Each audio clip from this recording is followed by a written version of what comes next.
My manipulative bitch of a best friend was harassed by a drunk outside a club. I stepped in without thinking. Years of mixed martial arts training kicked in before my mind fully caught up. I only meant to pull him away, to stop it. I did not mean for it to end the way it did. He collapsed. Too still. Too quiet. And just like that, my life shattered. In court, I waited for her to speak the truth. To tell them I was only protecting her. But she never looked me in the eye. She sat there like a fragile victim, voice trembling, acting like she had seen nothing, like I had simply snapped for no reason at all. Self-defense turned into manslaughter. 3 years in a maximum security women's prison followed. 3 years of cold walls, counting footsteps, and learning what betrayal actually tastes like when there is no way to wash it off. When I finally walked out, I thought the worst was over. I was wrong. She had married my boyfriend. They even had a 2-year-old daughter. And as if that was not enough, I learned they had once discussed arranging my future like I was a burden to be packaged away, even tying me to her older brother, a divorced man with a violent temper. A convenient solution for people who had already rewritten my life without me in it. Then everything went dark again. Metal screamed. Glass shattered. The world spun in a violent blur of headlights and impact. And I died. Or so I thought. I woke up gasping. The ceiling above me was familiar in a way that made my chest tighten. My old bedroom. Soft lighting. The faint scent of lavender from the diffuser I used to like. My phone was in my hand. The screen showed a date that made my breath catch. 3 years earlier. Haley's 22nd birthday. I sat up slowly, my body moving before my mind fully accepted what was happening. My reflection in the mirror across the room looked untouched by everything that had ruined me later. Carefully done hair. Soft makeup. A dress I had chosen with care because I had believed tonight mattered. Because I had believed she mattered. 2 unread messages waited on my lock screen. The first was from Haley. A location pin. Then a voice note. I pressed play. Her voice filled the room, warm and sugary, the same tone she always used when she wanted something. Hey babe, I booked the spot. Don't get lost on the way, okay? I stared at the screen a moment too long. The second message was from Tristan. Delaney, are you ready? I am almost at your place. A slow, cold amusement rose in my chest. In my past life, I had been nothing more than useful. A wallet. A backup plan. Someone they could smile at while quietly stripping everything from me. I even remembered the necklace. A limited edition Cartier piece I had ended up paying for myself, pretending it was from Tristan just so Haley could feel adored, just so the illusion of friendship and harmony could stay intact. What a joke. I had gone to prison for these people. And by the time I got out, they had already built a family on the ruins of my life. My fingers moved without hesitation. To Haley I typed, sorry babe, I twisted my ankle heading to the ER, I cannot make it tonight, I will make it up to you later. Within seconds, her response began flooding in. Voice notes. Concern. Sweet panic layered over fake worry. I did not press a single one. I did not need to hear her pretend. The sound of her concern had once felt comforting. Now it only made my skin crawl. To Tristan I replied, not feeling well. Go without me. Then I muted the chat before he could even respond. Silence settled around me. Heavy. Clean. Controlled. My gaze drifted to the gift bags placed neatly at the end of my bed. Expensive things chosen by people who had never truly known my taste, only what they could extract from me. I picked them up without sentiment and left the house. The boutique was quiet, polished, smelling faintly of perfume and money. I returned everything without a second thought, watching the clerk process it with polite confusion. When I stepped back outside, I finally opened social media. Haley's post was already at the top. She was dressed in white, soft and fragile like a carefully staged dream. Flowers in her arms, gifts piled around her like offerings. And beside her stood Tristan, leaning slightly closer than necessary, smiling like he belonged there. To anyone else, it would have looked like a perfect couple in a perfect moment. To me, it looked like a memory I had already survived once and refused to live through again. A slow breath left my lips. So this is how it starts again. I had known Haley since middle school. Back then, she was already good at being seen as gentle, quiet, harmless. The kind of girl people protected without questioning why she always ended up at the center of attention. And me. I had been the one who fought her battles without realizing I was also building the cage she would one day lock me in. It had started years ago, when a group of girls cornered her after school in a narrow alley behind the campus. High school cruelty, the kind that always had a reason even if it was a stupid one. Her only mistake was existing too close to someone else's obsession. I was not supposed to be there that day, but I was. And I never walked away from someone being backed into a wall. Back then, I did not hesitate. The moment I saw those girls cornering Haley in the alley, something in me snapped forward before caution could even form. The air was sharp with late afternoon dust, the kind that clung to skin and uniforms and made everything feel a little harsher than it really was. I stepped between them and Haley, without thinking. What followed lasted less than a minute. Years of training took over. Not anger, not calculation, just instinct. When it was over, the group of girls scrambled away, their footsteps fading fast down the narrow passage, their voices tangled with embarrassment and fear. One of them even stumbled trying to look back, as if she could still salvage her pride. The leader paused at the corner. She spat onto the ground, eyes burning with humiliation, and pointed straight at me. "You will regret this, Delaney." I rolled my shoulders back, trying to look calmer than I felt, and shot back without lowering my voice. "Try me. My brother is Pierce." That name alone shifted the air. Not because it was threatening, but because it carried weight in our school. People did not always like Pierce, but they always knew who he was.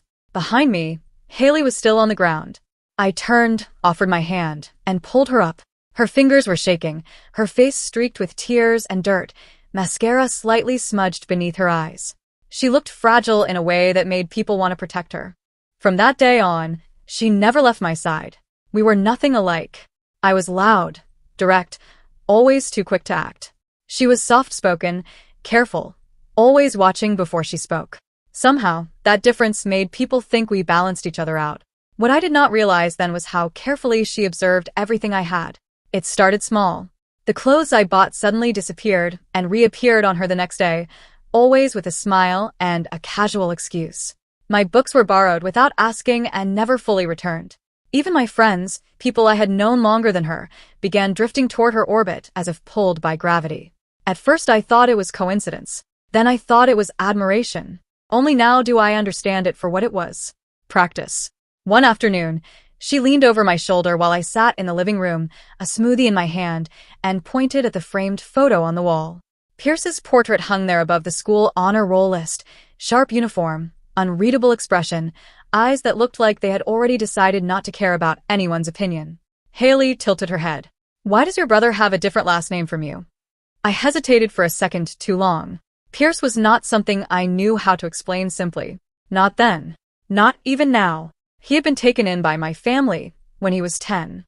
That was the version everyone accepted. The rest was complicated in ways I did not have the language for at the time. Before I could answer, she smiled faintly, almost teasing, but there was something else behind it. Something sharper. "I will not pry into rich family secrets," she said lightly, then stepped closer, pointing at the photo like she had already made a decision. "But you would not mind if I went after your brother, right?" Her eyes did not look like a girl asking a silly question. They looked like someone assessing value. Like Pierce was not a person, but an opportunity. A stepping stone dressed in a school uniform. I did not understand it then. But looking back now, I can see it clearly. That was the moment she stopped seeing things as belonging or not belonging. That was the moment she started collecting. What was mine became hers over time. My things. My space. My circle.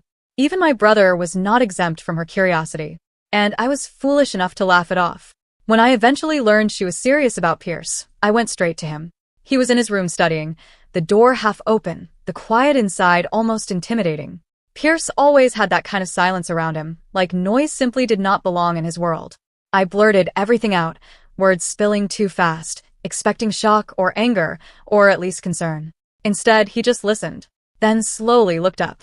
His gaze landed on me like a verdict. "Delaney," he said flatly, "where is your student ID?" I blinked. "What?" He sighed, already bored, and held out his hand. I dug it out and placed it there. He studied it for a moment, then gave a small, almost dismissive scoff. "Look at it properly," he said. "You are a freshman. Any romantic scenarios you are imagining for the next 3 years are statistically irrelevant and a waste of time." That was Pierce. Always reducing emotion into logic until it stopped being personal. He was 3 years older than me, a senior while I was still barely learning how to survive high school. We had grown up in the same house, but he always felt like someone standing behind glass, close enough to see, but never to touch. When we were younger, I used to follow him everywhere. It felt like having a secret advantage in life.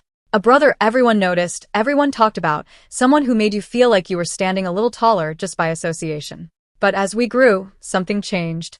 Pierce became distant, controlled, precise. Like every word he allowed out of his mouth had to pass through a filter first. Our father used to say he was born to run something larger than all of us combined. An empire, he called it. In my previous life, I did not understand what that meant. Not until I saw him years later, standing in the cold light outside the prison gates, eyes red from holding back everything he refused to show. The same Pierce who never showed emotion. And yet he cried for me. I should have noticed then how wrong everything else had been. Instead, I kept giving Haley more of myself. That night, because her usual source of attention had gone missing, her birthday post did not shine the way she expected. The gifts looked cheaper. The smiles in the photos felt slightly forced. It did not take long for my phone to start ringing. FaceTime. Her name flashing across the screen like a warning. I did not answer.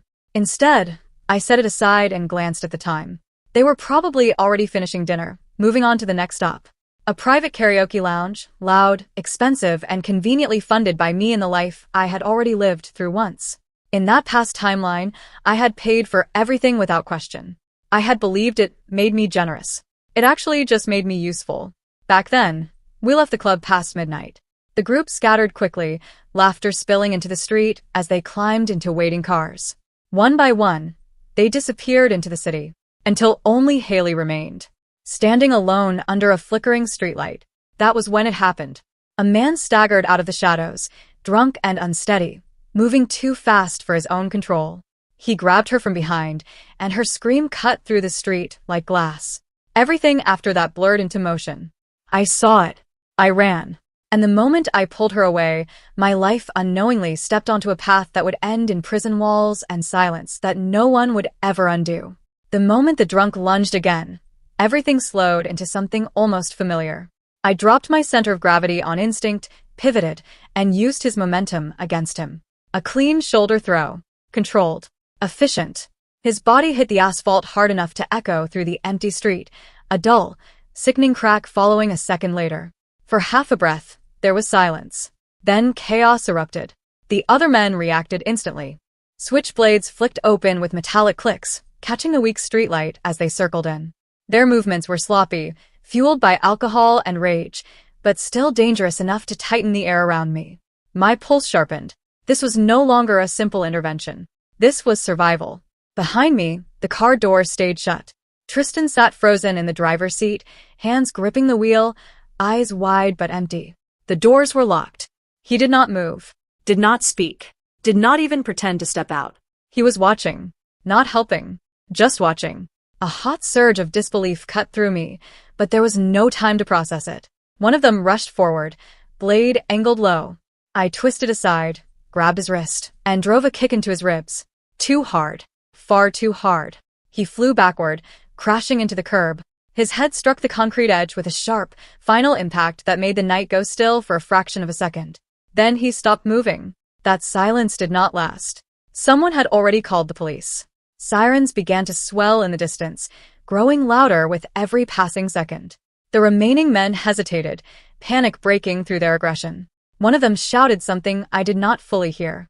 Another backed away, knife trembling in his hand. There were no dash cams. No security footage. Only broken streetlight, scattered witnesses, and the people still standing in the aftermath. It should have been simple self-defense. It was not. Because when it came time to speak, Haley did. She stood in that courtroom like someone carved out of fear and innocence. Eyes lowered, voice shaking just enough to sound believable. And then she spoke. The man had already stopped bothering me. Delaney misread the situation. She thought I was being attacked. No hesitation. No glance in my direction. Just a clean, deliberate sentence that erased everything I had done. The kind of betrayal that does not need a knife. Even with my family fighting the case with everything they had, the verdict did not change. 3 years. Maximum security. My parents aged in front of me in ways I will never forget. My mother's hands trembled when she tried to hold mine. My father looked like he had swallowed something too heavy to ever speak about again. Pierce was the only one who did not break in front of others. But when he visited me, the glass between us could not hide the truth. His eyes were red, not from anger, from restraint. "Delaney," he said quietly, like saying it louder might make it real. "Don't be scared. I am right here." Those words followed me into prison, a place that did not care who you were before you arrived. 3 years of noise, violence, and survival instincts I never knew I had. And through all of it, one thought stayed sharp enough to keep me awake at night. Haley. Then she came to see me, wearing a tailored Chanel jacket. My Chanel jacket. She sat on the other side of the glass, tears already falling before I even spoke. Perfect timing. Perfect expression. The same face she always used when consequences finally caught up to her. "I am so sorry, Delaney," she whispered, trembling. "I was just so scared." A pause. Then softer, rehearsed. "You will forgive me, right?" Forgive. The word almost made me laugh. I stared at her through the glass, every memory pressing forward at once. Every stolen thing. Every lie. Every smile that had hidden something sharp underneath. I did not answer, because if I did, I was not sure I would stop myself from shattering the glass with my bare hands. Instead, I let silence speak for me. 3 years passed like that. Slow. Brutal. Hollowing. And when the gates finally opened, I expected freedom. What I got instead was the truth waiting for me outside. My best friend had married my boyfriend.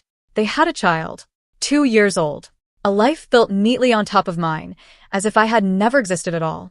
Hatred is not loud at first. It grows quietly, like something alive under the skin. By the time I understood what I felt, it had already become part of me. So when the second chance came, I did not cry. I did not hesitate. I chose to watch, to wait, to see how far they would go before everything collapsed. I sat in my room in complete silence, letting the clock tick forward like a countdown I already understood. At exactly 1 in the afternoon, my phone rang. "Tristan." I answered. His voice came through immediately, sharp with panic, breath uneven, like he had been running. "Delaney, you need to come to the police station.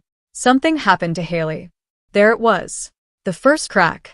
I exhaled slowly. Not fear. Not shock. Recognition. Let the stage open. When I arrived at the precinct, I did not rush. I did not hurry my steps, even as chaos spilled out from every direction. Voices overlapping, doors slamming, officers shouting orders that cut through the air like static. It should have been overwhelming. Instead, it felt strangely familiar, like stepping back into a scene I had already lived once before. My heels clicked against the floor, steady and deliberate. My designer bag hung loosely from my arm, untouched by urgency. I moved through the crowd without being stopped. And then I saw him. Tristan. He looked wrecked.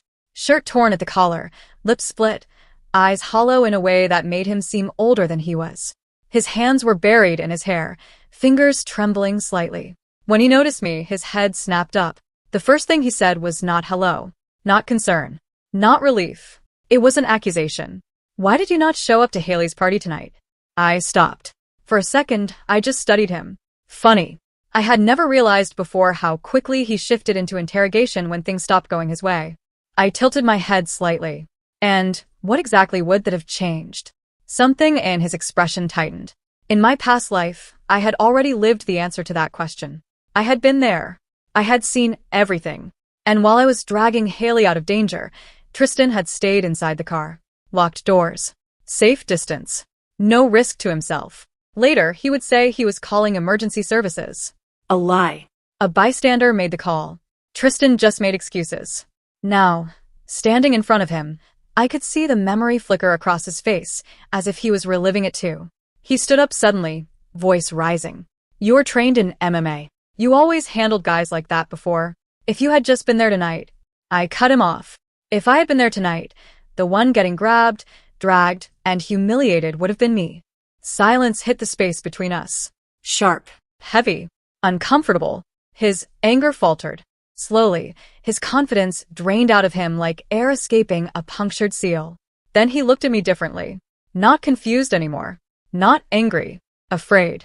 "You know," he said quietly. Not a question. A realization. The word hung in the air between us like smoke. "You know." I did not deny it. I did not confirm it either. I simply let the silence stretch until it became its own answer. Tristan's jaw tightened. His eyes moved across my face the way they always did when he was calculating, not feeling calculating. That was something I had mistaken for depth once. I had told myself he was thoughtful, measured, careful with his words. He was none of those things. He was just slow to react when his comfort was threatened. Delaney. His voice dropped. Whatever you think you know. Sit down, Tristan. He blinked. I had never spoken to him like that before. Not in the life he remembered. In the version of me he knew, I softened my edges around him. I made myself smaller, so he could feel larger. I laughed at the right moments, agreed at the wrong ones, and confused his confidence for security. He sat down. Almost automatically, like his body obeyed before his mind caught up. I pulled the chair across from him, sat slowly, and folded my hands on the table between us. How bad is it? I asked. He stared. Haley, I